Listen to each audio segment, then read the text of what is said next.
किनी बुखर बुझा भइल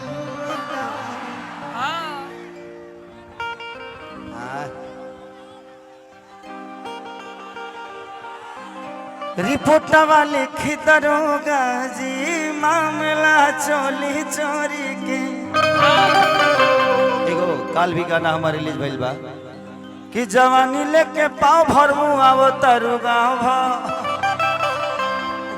ठीक है, कोई बात नहीं, सब चलते रहता है। हमारी माता बहन बेटी भी यहीं पे है, तो हम लोगों को ऐसे ही गाना गाना है ताकि इनको भी मजा आए। ऐसा ना हो कि इनको लगे कि यार क्या चल रहा है।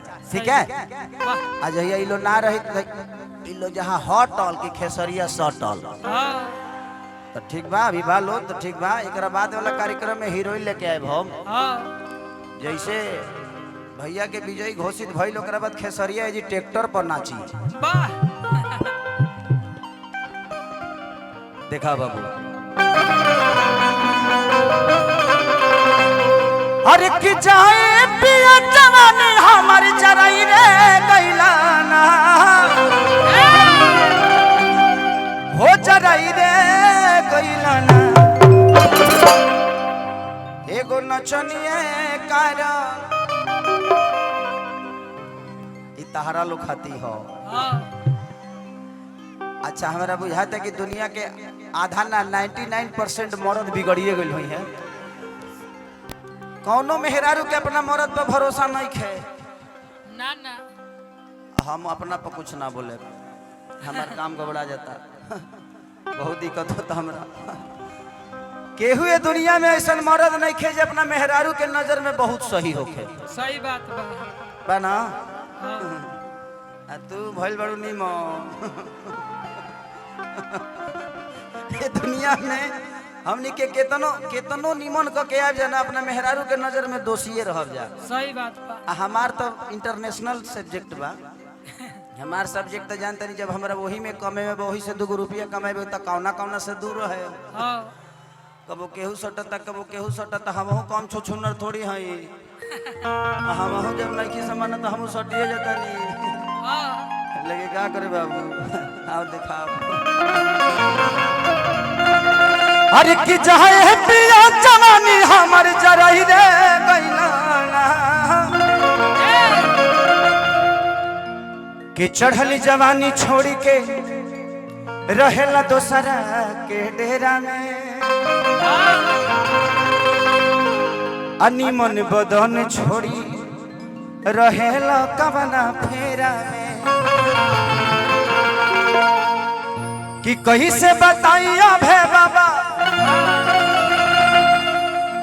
शरीरियो राजा ही गलते गलते हो।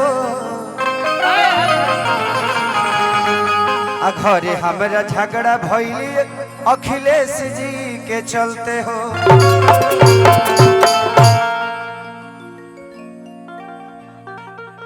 कि लागत दागी की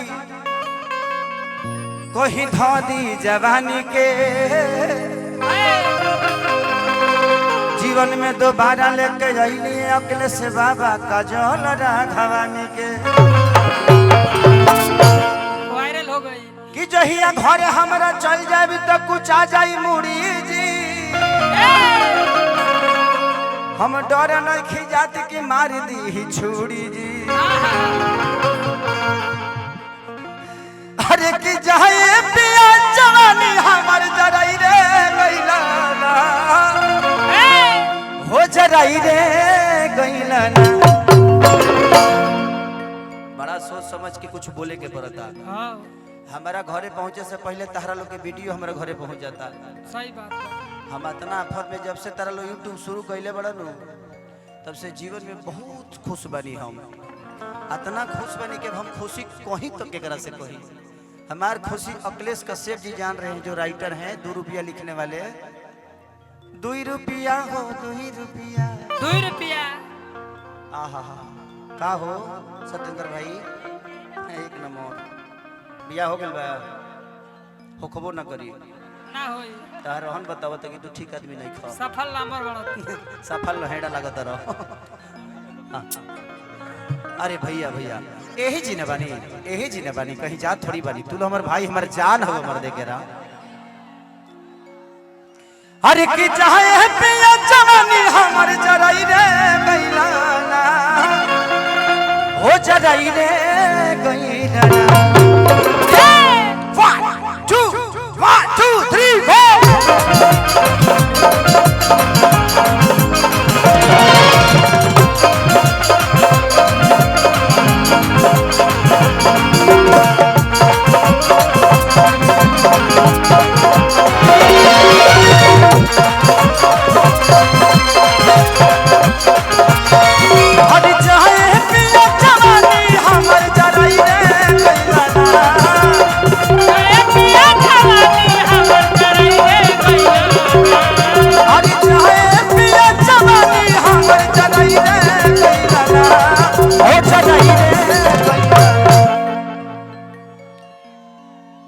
जतना बुझे लो कि खेसरिया बहुत खुश होई हाँ ऐसा कोनो बात नहीं है। अब तू लोग पूछते बड़ो कि हम कहाँ से तकलीफ में होला जिंदगी में मेरे लिए पूरी दुनिया हो सकती है लेकिन मैं अपनी फैमिली के लिए पूरी दुनिया हूँ। और मुझे कभी इस बात का ग्लानि नहीं हुआ कि सारीलाल दुनिया के लिए स्टार हो सकता है, एक कलाकार हो सकता है, लेकिन अपने घर का ये बेटा ही है, अपने पत्नी का पति ही है, अपने बच्चों का पिता ही है। और मैं ऐसे ही रहना भी चाहता हूँ कि ताकि बाकी जीवन में तो चलते रहता है सब, केहू आई केहू जाई केहू तो रास्ता हो, जेकरा चढ़े के बहुत चढ़ो, जेकरा उतरे के बहुत उतरो, हमरा का दिक्कत बा, हमरो ठीक लगेला कबो कबो, लेकिन कबो कबो आया दे भाई एगो नचनिए तारा